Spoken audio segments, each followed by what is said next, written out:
सबसे दर्दनाक चीज फेलियर नहीं होती। सबसे दर्दनाक चीज ये होती है जब तुम पूरी मेहनत करते रह जाते हो और लोग तुम्हारे सामने ही आगे निकल जाते हैं। तुम पीछे मुड़कर देखते हो और समझ नहीं आता गलती कहाँ हुई, क्योंकि तुमने हार नहीं मानी थी, तुमने कोशिश बंद नहीं की थी। तुम रोज उठे, रोज लड़े, रोज खुद को पुश किया, फिर भी रिजल्ट नहीं आया। और सबसे पेनफुल मोमेंट वो होता है जब तुम रियलाइज करते हो जिन लोगों को तुमने पीछे छोड़ा था आज वो तुमसे बहुत आगे खड़े हैं। और तब दिमाग में सिर्फ एक सवाल घूमता है, क्या मुझ में कुछ कमी है? नमस्ते, आप देख रहे हो माइंड स्टोरी।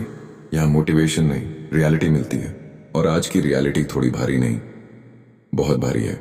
हमें बचपन से एक फॉर्मूला सिखाया जाता है, मेहनत एयर सफलता, लेकिन असली दुनिया मैथमेटिक्स नहीं है। यहाँ इक्वेशन इनकम्प्लीट है। Success ego effort plus direction plus timing plus opportunity plus decisions plus luck. अगर इनमें से एक भी फैक्टर मिसिंग हो तो एफर्ट अकेला काफी नहीं होता। कई लोग दिन रात मेहनत करते हैं लेकिन आउटडेटेड स्किल पर। कई लोग सालों काम करते हैं लेकिन ग्रोथ वाली जगह नहीं। कई लोग बहुत इंटेलिजेंट होते हैं लेकिन डिसीजंस गलत लेते हैं। और कुछ लोग एवरेज होते हुए भी सही समय पर सही कदम उठा लेते हैं और लाइफ बदल जाती है। कंपैरिजन धीरे धीरे शुरू होता है। पहले तुम खुश होते हो दूसरों के लिए, फिर न्यूट्रल, फिर अनकंफर्टेबल, फिर जेलस, फिर होपलेस। तुम इंस्टाग्राम खोलते हो, कोई ट्रैवल कर रहा है, कोई कार ले रहा है, कोई जॉब लगा रहा है, कोई शादी कर रहा है, और तुम्हें लगता है सबकी लाइफ मूव कर रही है, बस मेरी रुकी हुई है। लेकिन ट्रूथ ये है, तुम उनकी हाईलाइट रील देख रहे हो, अपनी बिहाइंड द सीन्स लाइफ से कंपेयर कर रहे हो। कुछ लड़ाइयां ऐसी होती हैं जो बाहर से दिखाई नहीं देती। Mental exhaustion, self doubt, financial pressure, family expectations, loneliness, fear of failure, ये सब इनविजिबल वेट्स हैं। बाहर से लोग देखते हैं ये स्लो है, अंदर से तुम कैरी कर रहे हो 50 किलो इमोशनल वेट, और फिर भी चल रहे हो। ये हार नहीं है, ये एंड्योरेंस है। तुम सोचते रहे, जब रेडी हो जाऊंगा तब शुरू करूंगा, जब कॉन्फिडेंस आएगा तब बोलूंगा, जब परफेक्ट प्लान बनेगा तब एक्शन लूंगा।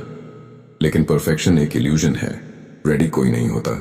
दुनिया इम्परफेक्ट एक्शन लेने वालों की है। जो लोग आगे निकल गए उन्होंने परफेक्ट कंडीशंस का इंतजार नहीं किया, उन्होंने बस शुरू किया।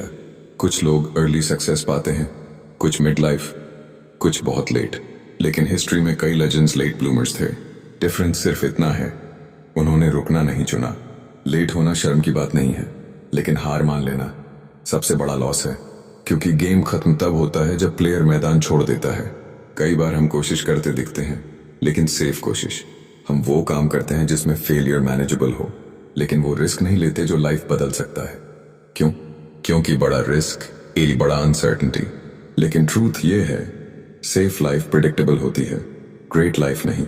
हर इंसान की लाइफ में एक मोमेंट आता है जब उसे डिसाइड करना होता है, क्या मैं कंपेयर करके रोता रहूंगा या क्वाइटली इंप्रूव करता रहूंगा। रियल प्रोग्रेस लाउड नहीं होती, वो साइलेंट होती है, स्लो, इनविजिबल, बोरिंग, लेकिन अनस्टॉपेबल। तो अगर तुम्हें लग रहा है कि सब आगे बढ़ गए और तुम पीछे रह गए, तो एक बात याद रखो, लाइफ रेस नहीं, जर्नी है। कुछ लोग स्प्रिंट करते हैं, कुछ मैराथन। स्प्रिंट जल्दी खत्म होता है, मैराथन लंबा चलता है। और शायद तुम मैराथन रनर हो। याद रखो, लोग आगे बढ़ सकते हैं, लेकिन तुम्हारी कहानी खत्म नहीं हुई। जब तक तुम चल रहे हो तब तक गेम चालू है। और जिस दिन तुम मोमेंटम पकड़ लोगे, दुनिया को लगेगा ये अचानक सक्सेसफुल हो गया, लेकिन तुम्हें पता होगा ये सडन नहीं, साइलेंट ईयर्स का रिजल्ट है। माइंड स्टोरी, जहां स्लो लोग भी एक दिन अनस्टॉपेबल बनते हैं।